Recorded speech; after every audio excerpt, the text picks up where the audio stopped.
History shows that reliance is a perishable asset. For decades after the Cold War, the nations of Western Europe engaged in a strategic calculation. Stability allowed for efficiency. The result was the deliberate outsourcing of critical high-end military capability. The system that emerged was one of profound transatlantic dependence. While European economies dwarfed that of Russia, key operational components, heavy lift, air-to-air refueling, intelligence, and deep logistics were largely provided by the United States. This structural decision, often called the hollowing out of European forces, was economically rational but strategically fragile. Stability was maintained by the unchallenged assumption of the American security guarantee. Rules and norms dictated that core defense spending could be minimized, freeing up capital for Europe's extensive welfare state. This stability, however, concealed a fundamental weakness: the inability of Europe to fight or deter a major conventional war on its own borders. The arrangement endured, not because it was robust, but because the primary threat had vanished. When the threat returned, the fragility became undeniable. The invasion of Ukraine in 2022 immediately exposed the depth of this structural deficit. But it took a political shock, not a battlefield defeat, to fundamentally alter the system. That shock came in the early weeks of March 2025. Amidst a demanding operational tempo, exemplified by the high-risk Ukrainian incursion into Kursk Oblast the previous summer, the political climate in Washington shifted. The U.S. temporarily suspended critical military aid and intelligence sharing to Kyiv. Although the suspension lasted only about a week, its strategic effect was immediate and severe. It severed the long-standing confidence in the reliability of the transatlantic security umbrella.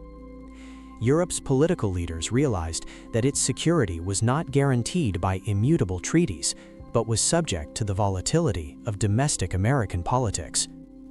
This realization, more than any Russian advance, created the necessary political vacuum for radical action. The constraints on spending were suddenly lifted by the constraint of immediate existential risk. The moment of disorder had arrived, demanding a unified response. The European Commission, operating within the constraints of consensus governance, was the designated central actor in this crisis. The objective shifted from supplementing U.S. aid to establishing true deterrent capacity. By March 4, 2025, the Commission formally announced the ReArm Europe plan. This was not a modest increase, it was a foundational mobilization, outlining a strategy to harness approximately $800 billion for defense readiness by the end of the decade. The scale was unprecedented. Financial necessity shaped the approach. Experts from the Bruegel and Kiel institutes calculated that Europe required an additional $250 billion in annual defense spending to establish credible deterrence without American support. To meet this immense figure, the plan relied heavily on relaxing debt regulations to allow member states to leverage $650 billion nationally. Only the remaining $150 billion would be raised collectively through a common bond, the SAFE Fund. The goal was autonomy, but the mechanism risked fragmentation, relying on politically delicate national debt decisions rather than unified fiscal power. The moment of assent quickly transformed into a political confrontation over execution.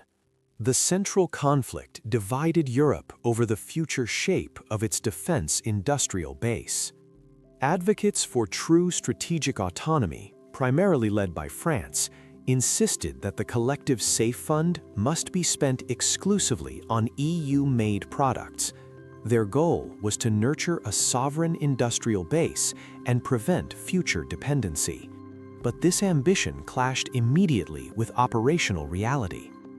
German pragmatists argued for speed and efficiency, advocating that the funds be open to like-minded non-US allies, including Turkey and South Korea. Their priority was immediately plugging critical capability gaps using proven off-the-shelf procurement. Poland, already committing billions to South Korean arms, provided the operational blueprint for this pragmatic approach. The debate exposed the core constraint: industrial capacity. Decades of underinvestment meant that European manufacturers, though surging in valuation, could not immediately meet the demanded scale or speed. The rush toward indigenous fifth-generation fighters and mass-produced drones would require years, a timeline that contradicted the urgency created by the catalyst event. Capability requirements demanded fast acquisition. Sovereignty requirements demanded long-term, slow construction. This contradiction slowed the unified response. This transition phase secured a new trajectory for Europe, but resolved few of its underlying contradictions. The outcome was a dramatic symbolic shift coupled with the acceptance of immense long-term costs. Financial markets registered the change instantly. The valuation of German defense giant Rheinmetall surpassed that of Volkswagen, symbolizing a fundamental reorientation of investor confidence. Simultaneously, countries like Portugal publicly pivoted away from US systems like the F-35, seeking European or alternative non-US replacements like the Turkish Khan or the Franco-Italian SAMP-T air defense system. Yet the pursuit of autonomy remains deeply tethered to the existing order. Despite the anti-reliance rhetoric, the $800 billion mobilization is specifically framed around meeting a new, higher NATO defense spending commitment. This means Europe's path to independence is still defined by the goals of the alliance, led by the power it seeks to mitigate reliance upon. The cost is immense. The financial commitment required to sustain credible deterrence must now confront the domestic budgetary demands of the welfare state, and the critical nuclear gap remains unaddressed. The system has adapted, choosing sovereignty over pure efficiency. But the true consolidation of European power requires political will that must endure far beyond the immediate shock that created it.